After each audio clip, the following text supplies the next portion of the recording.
Everyone on the road must have a code that you can live by, and so become yourself, because the past is just a goodbye.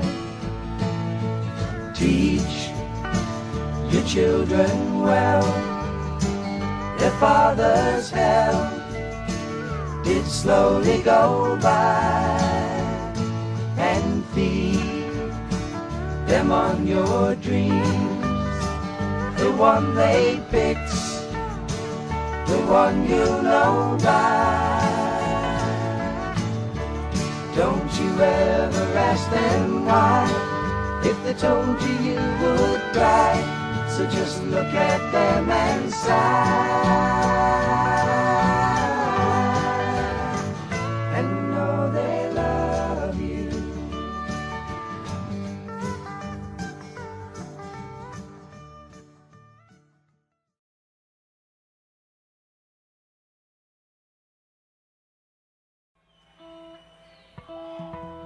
Welcome to Guest of the Year. I'm the host. My name's Mike.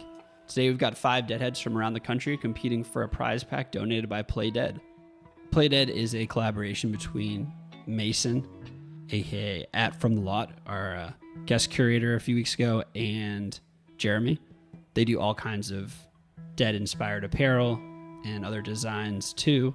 Their Instagram is at alwaysPlayDead. Give them a look. They're amazing at what they do. Thanks to Play Dead.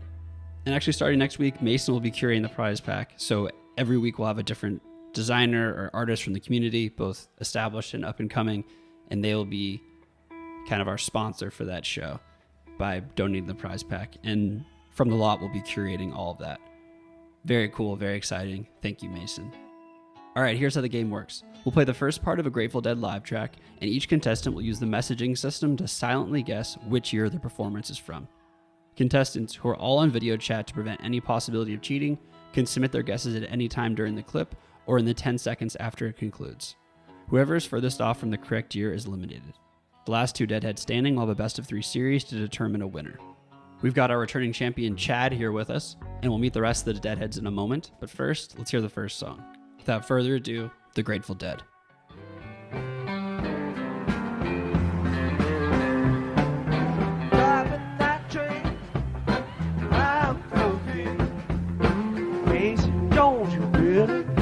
Watch your speed, trouble ahead, trouble behind, and you know that notion just crossed my mind.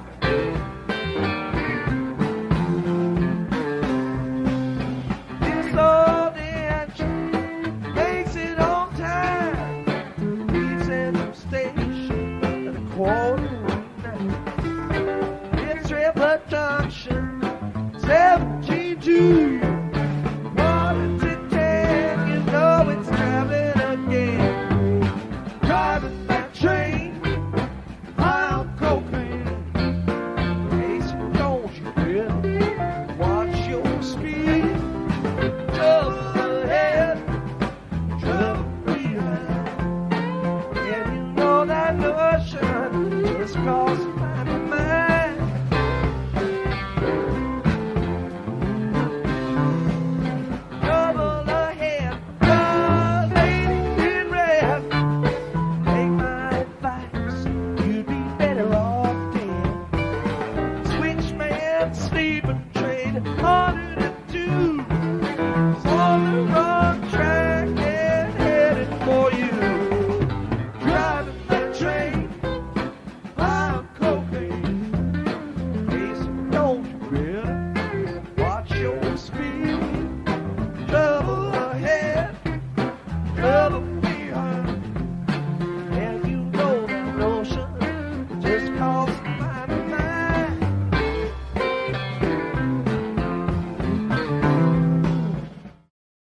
All right, the guesses are in.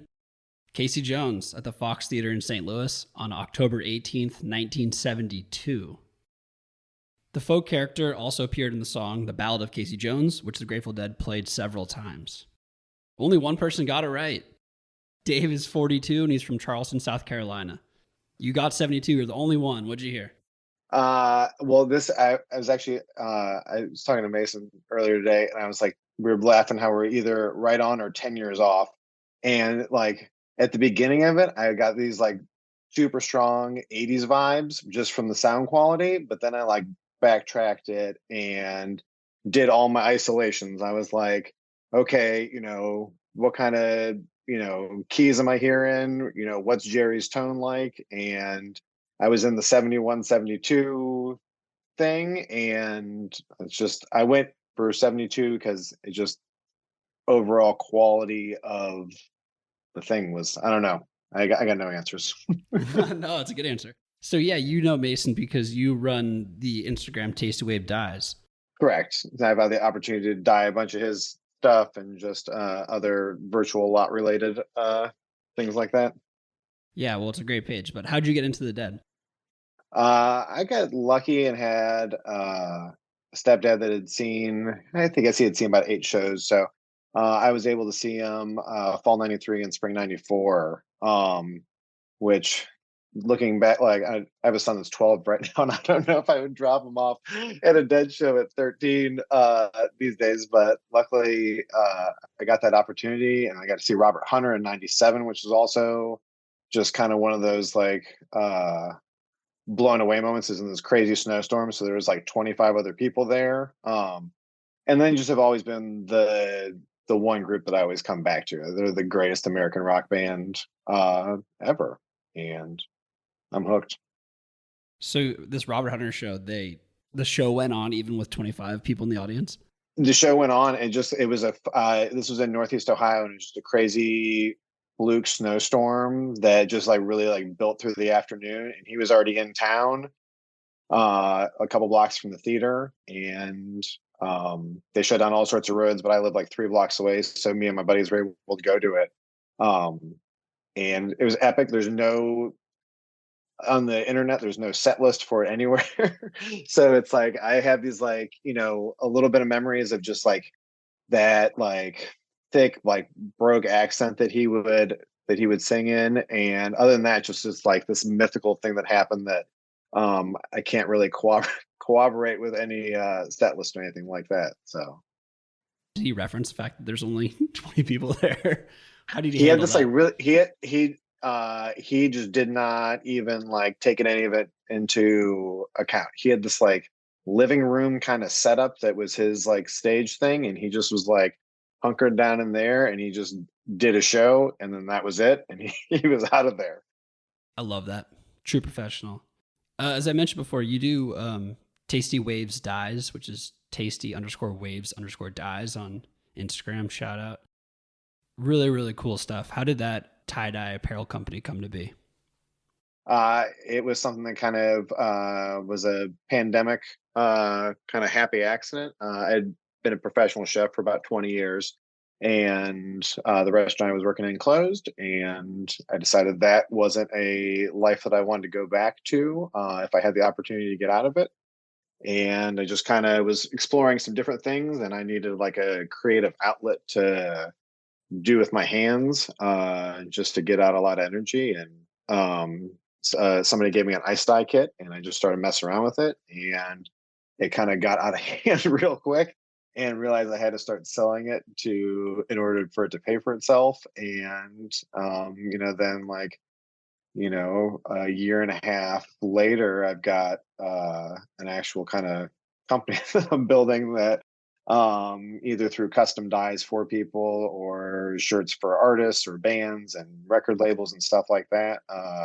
It's ended up being kind of I'm a stay-at-home dad right now, and that's like my kind of like work from home taking care of kids money, but it's allowed me to like get really into this band I love all over again, and it's been fun to connect with all sorts of people like you in the process. So do you miss the kitchen life? Because I know that's like an adrenaline rush that's hard to shake. Well, my wife and I have 5 kids between us. So I cook for 7 people on a regular basis. So it's kind of like running a restaurant in itself. Perfect way to scratch the itch. Welcome, dude. Glad to be here. Thanks. Okay, everyone else guessed 1971, so everyone's on to the next round. We'll start with John. John is 41. He's from Philly. Welcome, John. Why 71? It was kind of hard to distinguish anybody's tones, really. Just kind of the way they were playing it seemed to be a 71, 72 zone. And I don't know, just went with 71. Well, you're on to the next round, John. How'd you get into the Dead?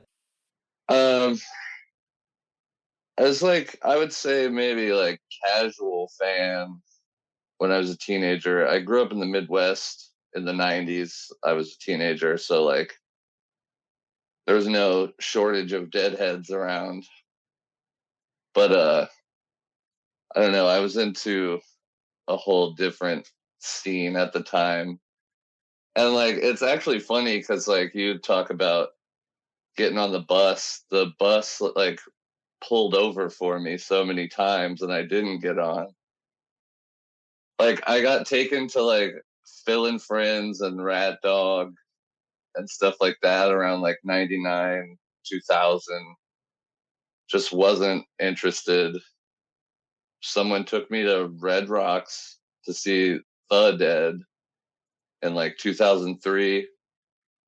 It was cool, but I just like never grabbed me.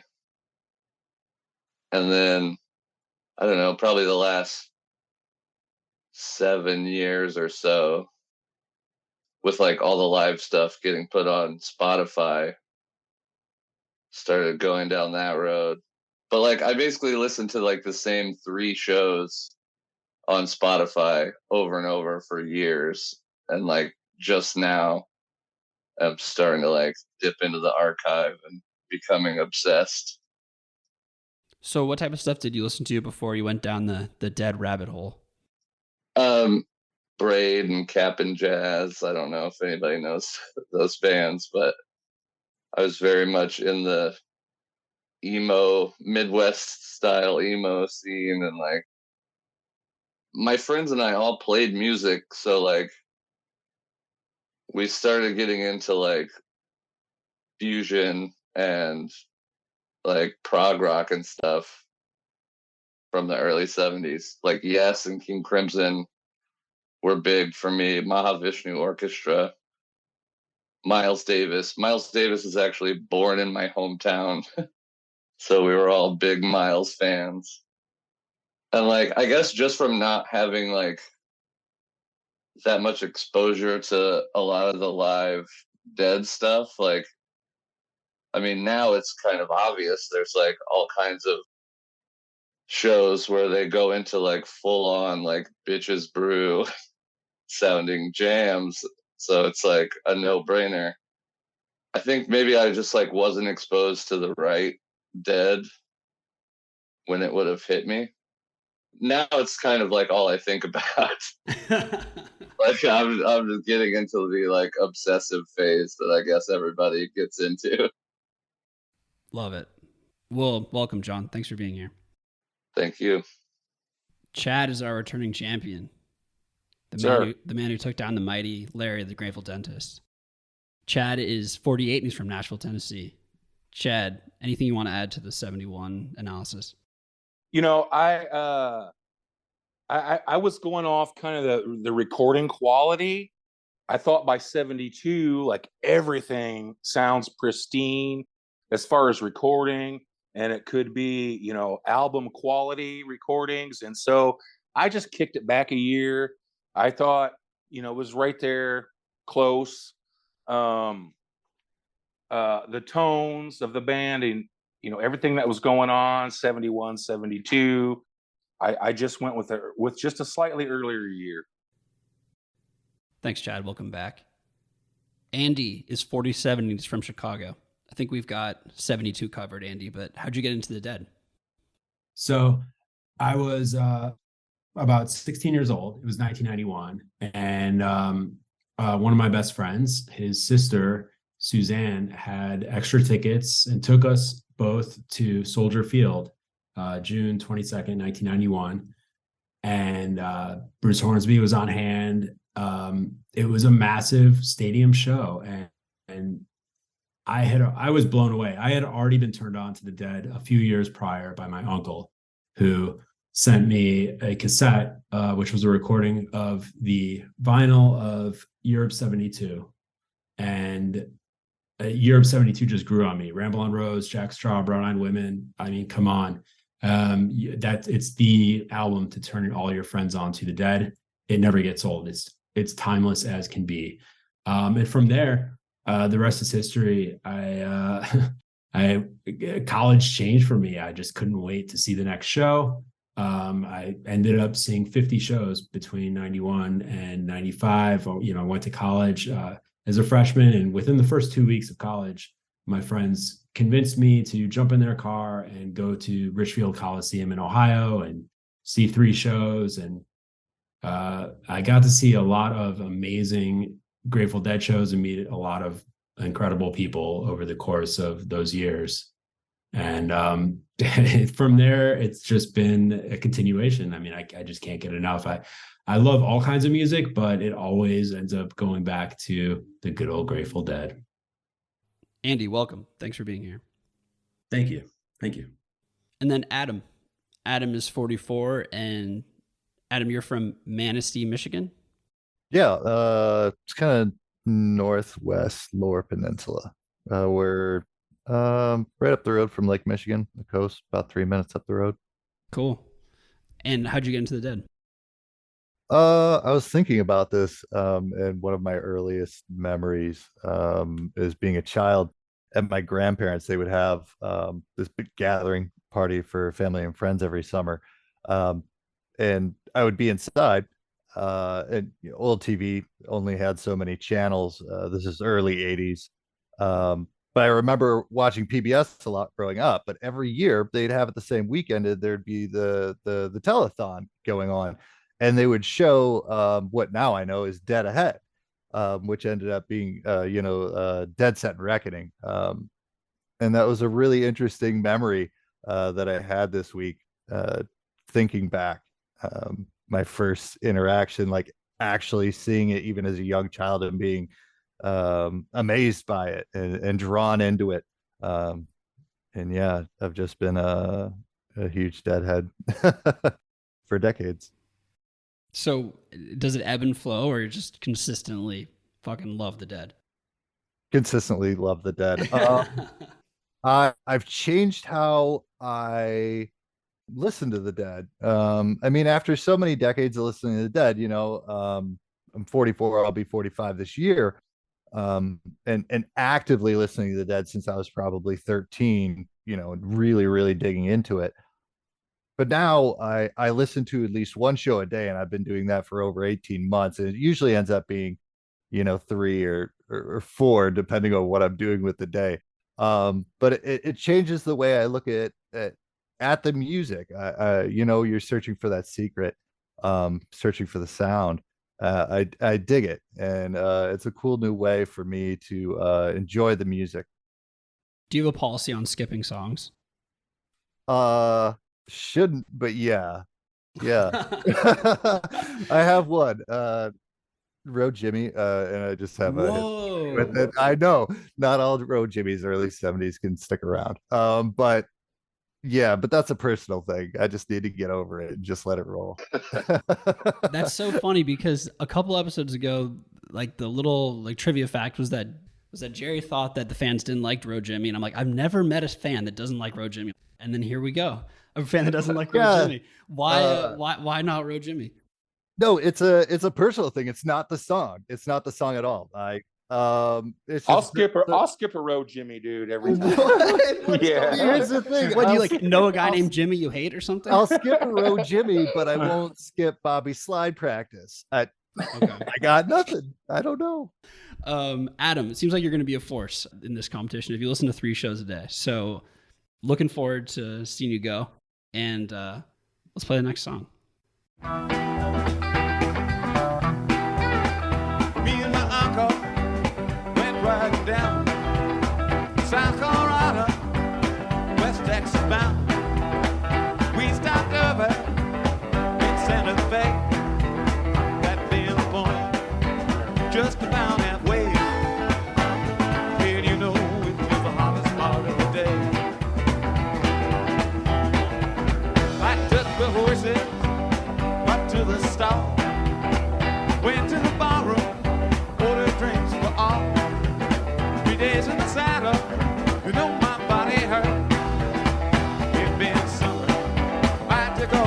chair, and I tried to wash off some of that dust today. West Texas cowboys, well, they's all around with liquor and money, well, they's loaded down. Soon after payday, no, it seems a shame. You know my uncle, he starts playing the game.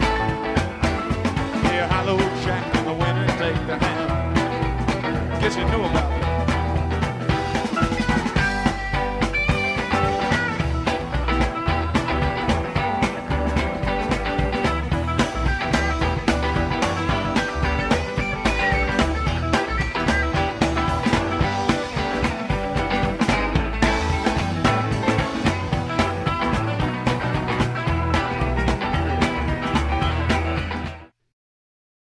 All right, the guesses are in. Me and my uncle at Jahrhundert Hall in Frankfurt, Germany on April 26, 1972. I'm turning into a sadist over here, pulling tricks on you guys. Sorry. Yeah, totally. My John- first reaction was 72. Yeah. I've never played Mine back-to-back too. songs. Mine too. John Phillips originally wrote Me and My Uncle at a drinking session in a hotel room with Judy Collins, Stephen Stills, and Neil Young. So, no uncles, but some good pals. So Chad was closest in 1973. The champ goes on to the next round. Chad, what'd you hear? Why 73? Man, I heard 72 as well, and I actually was thinking 100-year haul. But hey, 2 72s in a row. I guess I shouldn't be surprised. You might try to pull out something like that, Michael, but That was like a scolding, Michael. hey, no. So 72 is such an obvious year, and so last time I guessed 71. This time I went to 73.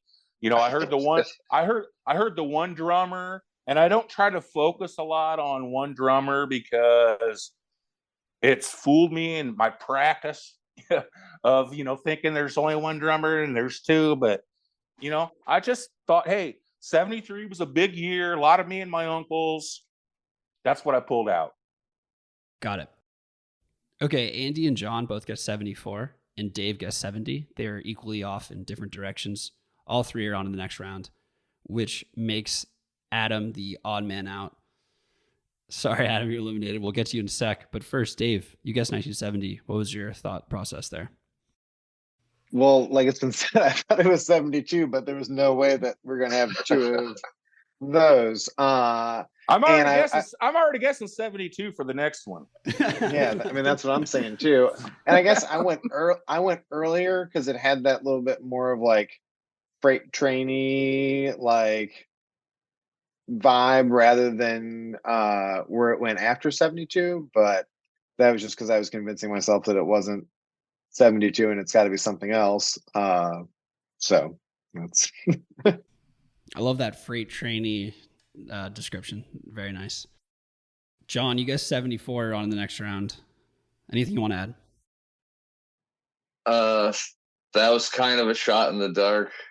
I kind of thought 72 again also, but I don't know. I was just trying to decipher the bleeps and bloops that I was getting in the headphones.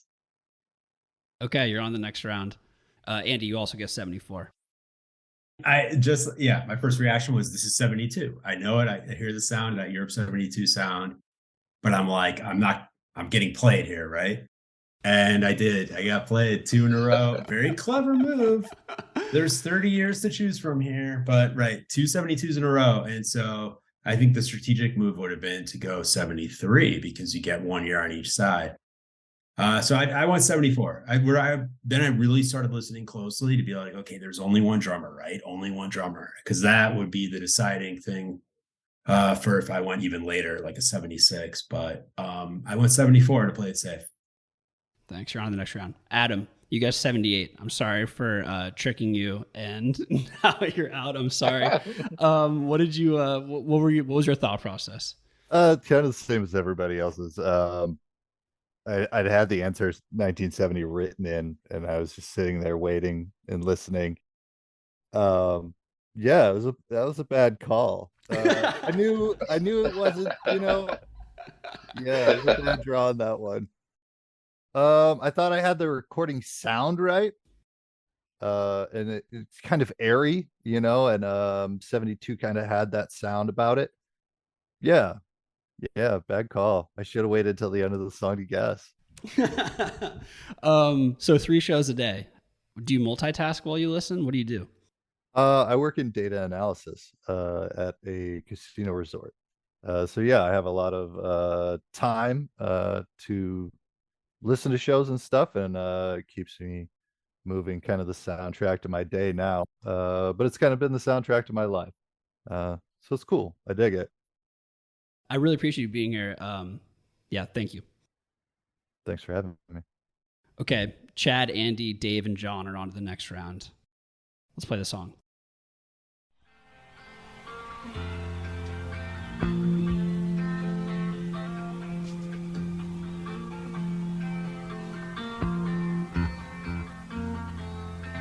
They're selling postcards for the hanging. They're painting the passports brown. The beauty parlor's full of sailors. The circus is in town. In walks the blind commissioner. They've got him in a trance. When the hound is tied to the tightrope walker, the other is in his pants. And the riot squad, they're restless. They need somewhere to go. As Lady and I look out tonight on Desolation Road. Now Cinderella, she looks so easy. Takes one to know when she smiles. Puts her hands in her back pockets. Betty Davis style. Then in walks Romeo, he's moaning. You belong to me, I believe. And someone says, you're in the wrong place, my friend. You better leave. And the only sound you can hear after the ambulances go, Cinderella sweeping up on Desolation Road.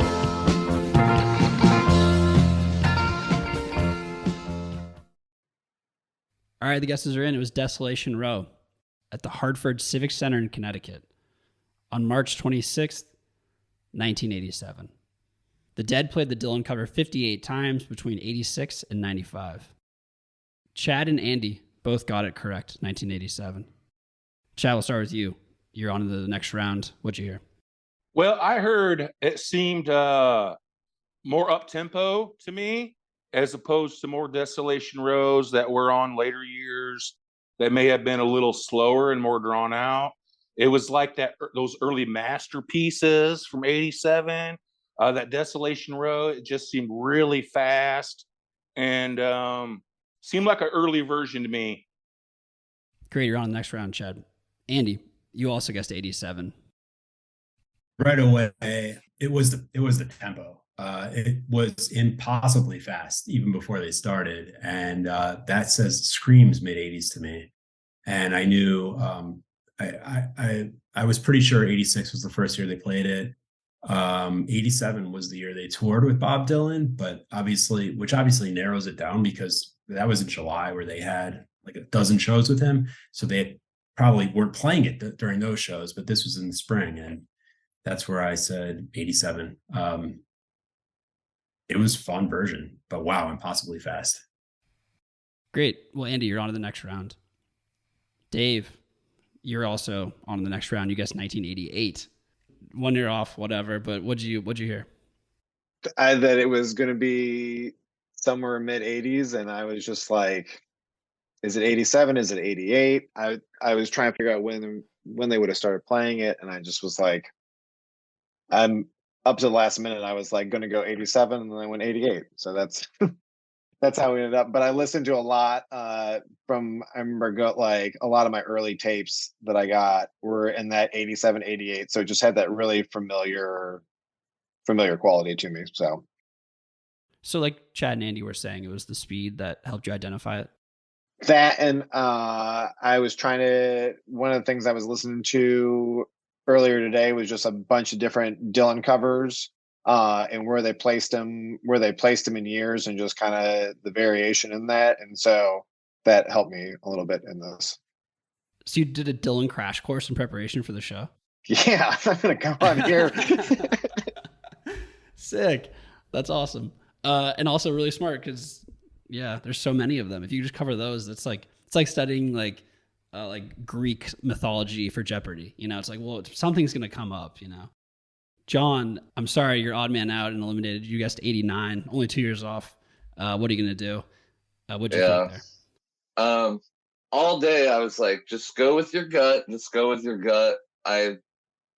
87 flashed in my mind first.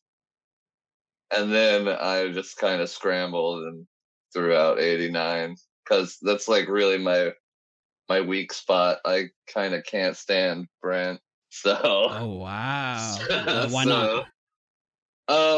I like his voice, his choices of synth tones. I mean, it's not like I'm not like this isn't an original thought. I mean, a lot of people have problems with that stuff, but I mean, I can't really take it. Since I signed up for the show, I've been trying to like force some 80s and 90s on myself, but I'll put a show on and then just be like, why am I going to listen to this if I don't like it? So you'll take Vince over Brent? I mean, no, like I don't know, because I hate to trash talk Brent so much. Like I know a lot of people really love him. Obviously Jerry loved him, so like that says a lot. He's a good player, but like when you're like using the Doogie Howser like synth tones, it's I can't deal with it.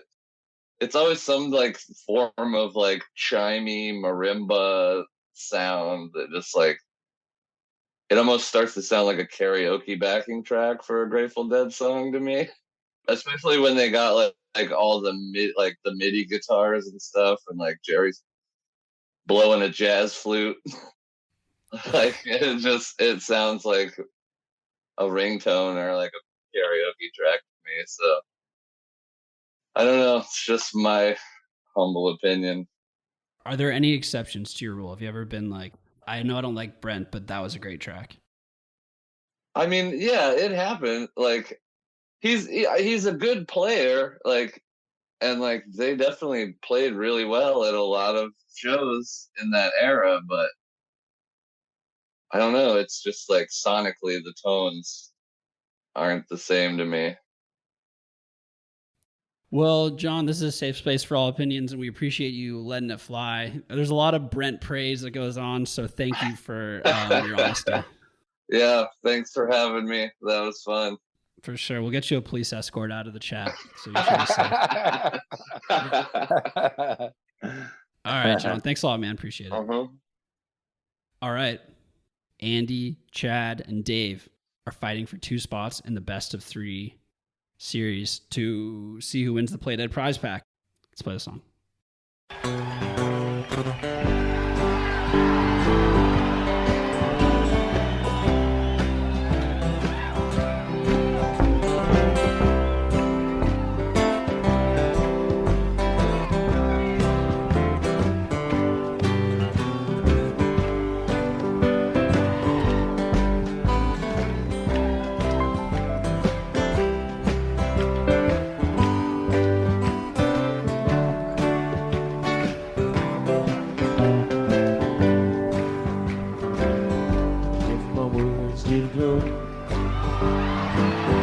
With the gold of sunshine, and my tunes were played on the harp unstrung. Would you hear my voice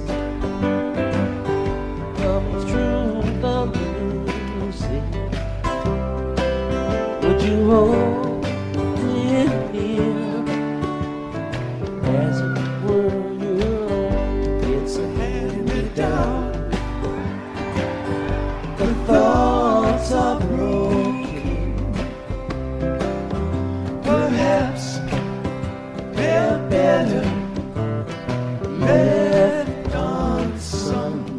I don't know, don't really care. Let there be songs to fill the air.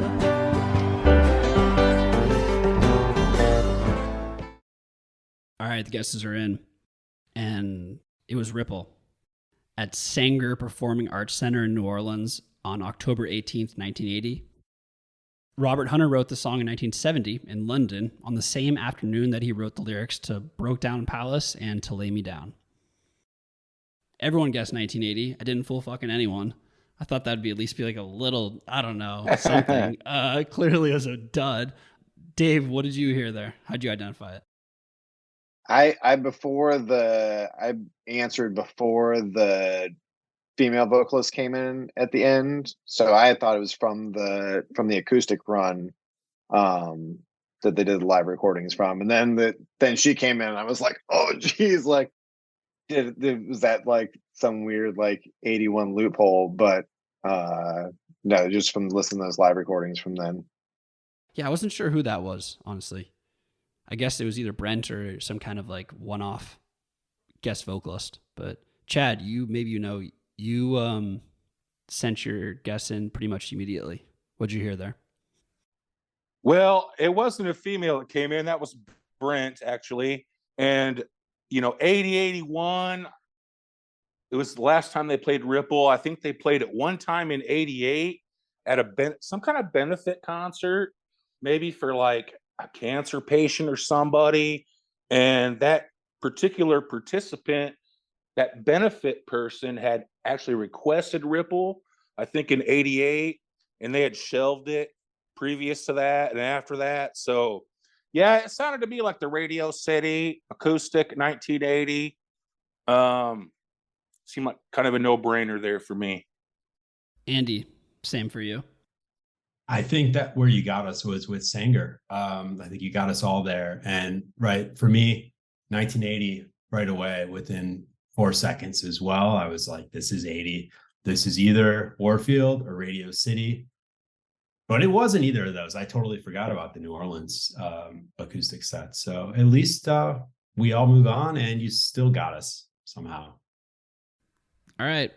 Still fighting for 2 spots in the best of 3 series. Let's play a song.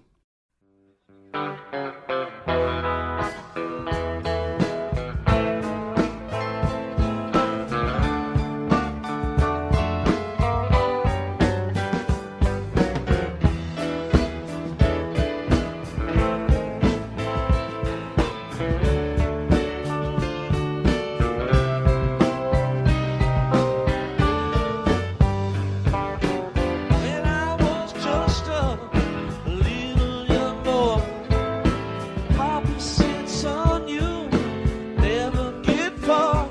I'll tell you the reason if you wanna know. 'Cause child of mine, there isn't really very far to go. Baby, wants a good diamond ring, sitting more than most any old thing. Well, when I get those jelly roll blues, well, I'd go get anything in this world for you. Down to the jewelry store, packing a gun. Said, wrap it up, I think I'll take this one. $1,000 a piece, the jewelry man said. Pre-said, pay this one off to you in hand. Dupree's Diamond Blues at Paramount Theater in Portland, Oregon on October 2nd, 1977. This was the first Dupree's Diamond Blues since 1969. So Dave was closest, 1976. How'd you suss that, Dave? I'm not really even sure. I don't get the 77. It kind of had that. There's in 76 and 78, there's some shows in there that always kind of throw me for a loop time wise, whether because of recording or just tempo in that. And so I've learned that when I know it's a 70s show and I can't trust myself, that it's 76 or 78. And so I just went for 76 this time. Andy also gets 79, and he is on to the finals, which means Chad, our defending champ, is eliminated. Chad, we'll get to you in a second, but first, Andy, what'd you hear there? I also was baffled. To me, Dupree's Diamond Blues is one of my favorite songs of all time that they never really did justice to live, except in the 60s versions. But Oxo as an album stands on its own. And it's so different than the live versions. But so I was thinking, okay, they did in 69. And I remember like versions from 85, but I didn't think there was anything in between. But then I could tell it was Keith on piano. And so I'm like, okay, maybe 79, maybe right before he died. I don't know. Because I thought it didn't happen in the 70s, but I guess there was that occurrence as we just heard. So I guess 79 to fringe it against the 80s. Wow. Keith's piano saving the day for you. Yeah. Seriously. Thank you, Keith. Chad, very sorry to see you go. You guessed 1982. Why 82? Well, I knew they had brought Dupree's back in 77, 78, and they kind of shelved it until 82 and on through the 80s. And I really thought I heard Brent on the piano. I really thought it sounded like Brent with the little wiggles there. I guess it was just the song choice, but I misdiagnosed the keyboards there. So my guess was 82. So you and I were talking this week, and you mentioned that you were actually at the massive Grateful Dead gate crash where thousands of fans stormed through the gates and into the concert, and they had to cancel the show. Can you tell us a little bit about that?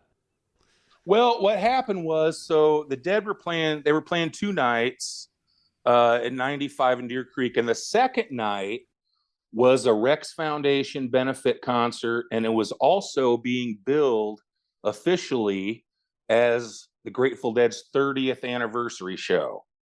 So the second night, which obviously never happened, it was canceled, was supposed to have been a pretty big deal. And my friends and I, we had tickets to that second night.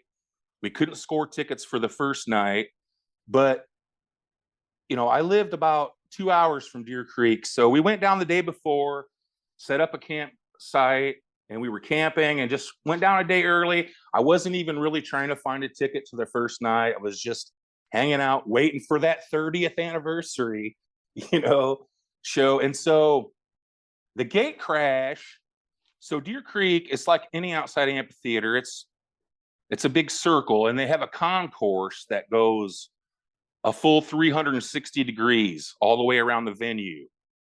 And for the bigger concerts, the big deals, which would be circa Grateful Dead 95, they open the whole thing up in the complete circle. And so outside the fence where we were, there were 3 cops, and they were in full uniform on the hill right outside that wooden gate. There was one clear to the left, one clear to the right, and one in the middle. And there were about 50 yards in between each one, I'd say. So they were spread out, quite well. And what happened was there was one kid, he shot up that hill, just took off running up the hill. And he was goading these security guys or these cops. And he would run up and run back down, or run up and run back down. And of course, the crowd took notice, all the people outside, and they were cheering this guy on. And he runs up and down, back and forth, and he stops in the middle, like threw his hands out, like, "What are you gonna do? What are you gonna do?" And about the 4th or 5th time, he ran just a little too far. And one of those cops took off after him. And he runs down side to side. He's zigging and zagging, pulling a Kyler Murray, run to the left, run to the right, and going back and forth. And everybody's cheering this guy on at this point. Before long, all three of these cops are chasing him up and down this hill and around side to side. It was like a fucking Three Stooges movie, man. This guy's crossing over and breaking their ankles, and they're falling over each other. And it was so funny. We were all laughing and cheering this guy. And eventually, he jumps up and he runs clear to the left, to my left, what I'm looking at.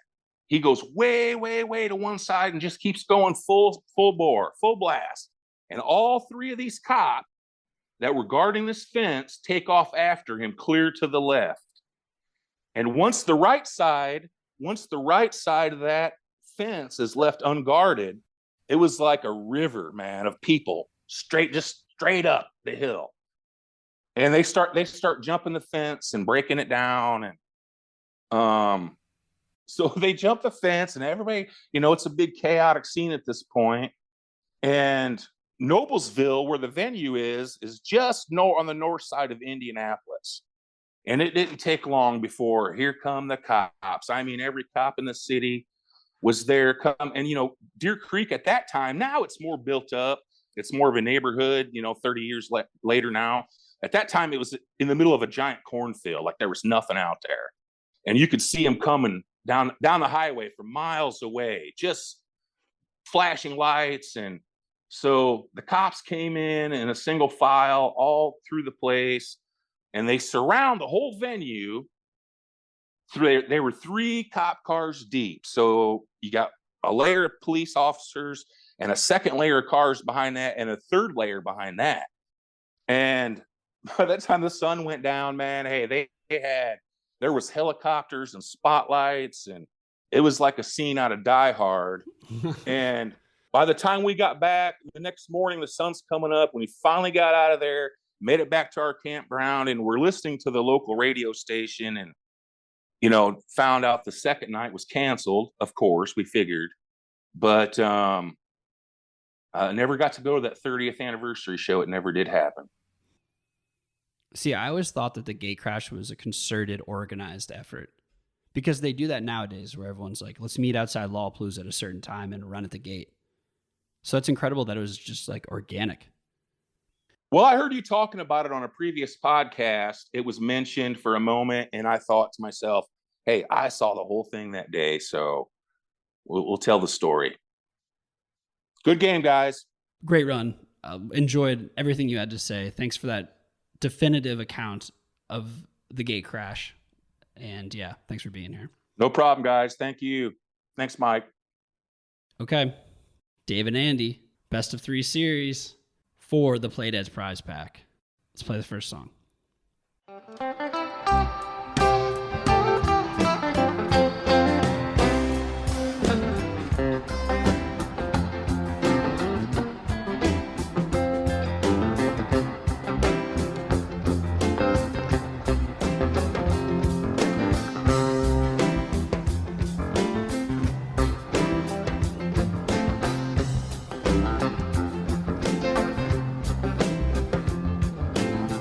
Everybody's building ships and boats.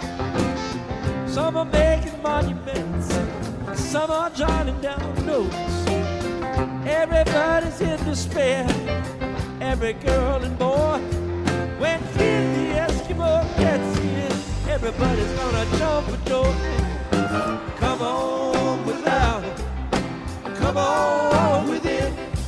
You'll not see nothing like the mighty Quinn. Come on without him, come on with him. You'll not see nothing like the mighty Quinn.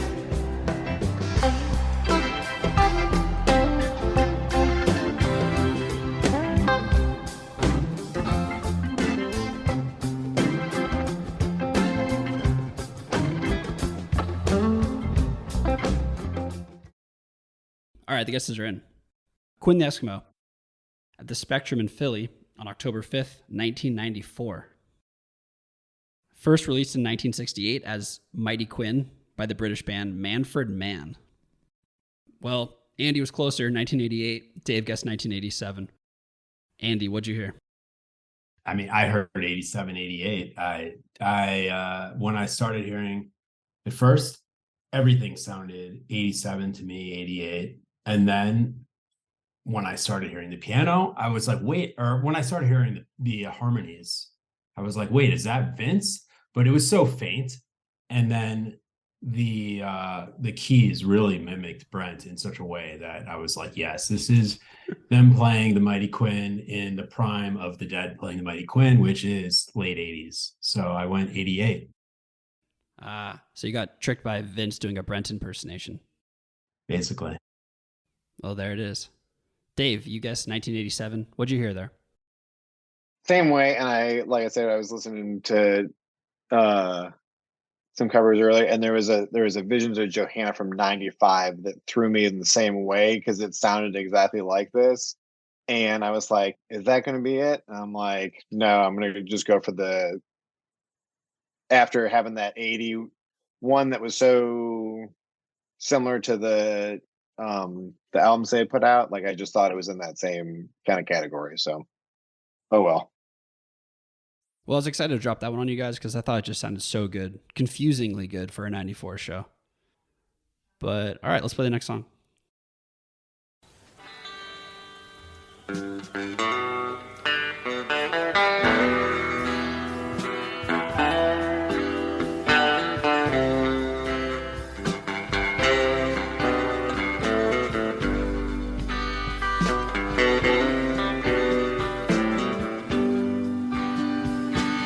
Lay me down once more, to lay me down.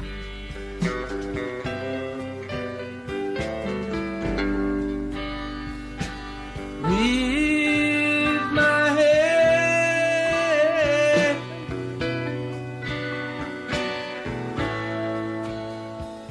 in sparkling clover,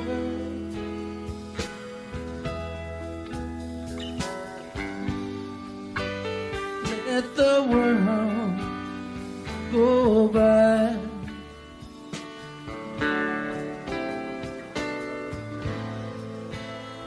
All lost in dreams.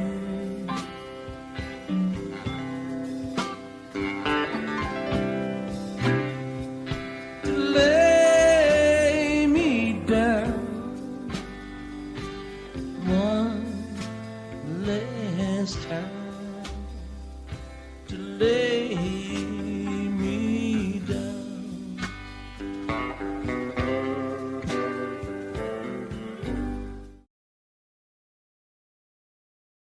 To Lay Me Down at the Starlight Theater in Kansas City, Missouri on August 3rd, 1982. To Lay Me Down originally appeared on Jerry's first solo album, released in 1972, titled Garcia. Andy guessed 1987. He was closer because Dave guessed 1975. Andy, you are the new champ of Guest of the Year. Congratulations. You won the Play Dead prize pack. Great effort, Dave. Andy, why 87? That I got to ask the same thing. I mean, I was 5 years off, so I knew it wasn't 1980. And what, for some reason, I was getting confused because I know Jerry did a lot of acoustic shows where there would be a sound like that, and so I knew 87. I thought 87, the Dead might have done some acoustic sets, but I'm probably wrong on that. So it turns out this wasn't acoustic in the first place, or even a standalone, just part of a set. And I think I misread it, and I got lucky by only being 5 years off and not 7. So 1982, holler, Kansas City, great Midwestern city. Wow. First Kansas City shout out in the history of Guest of the Year. Big for that city. Big. Dave, you guessed 1975.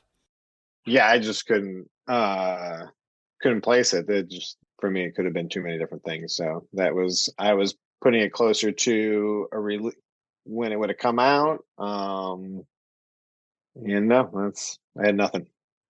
Well, Jerry sounded pristine, so I totally understand where you're coming from with 1975. Dave, thanks so much for coming on the show. Awesome job, Andy. Thank you.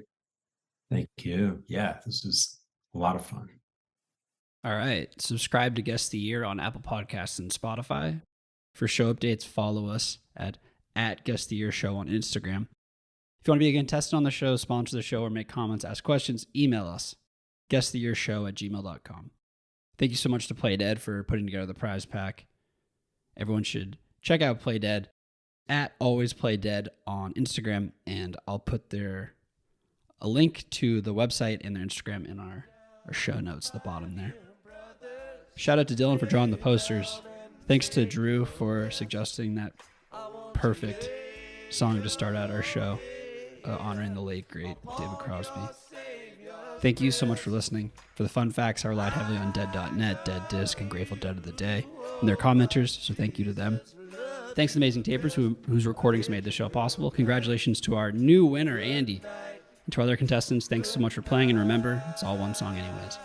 And I bid you good night. Good night. Good night. And I bid you good night. Good night. Good night.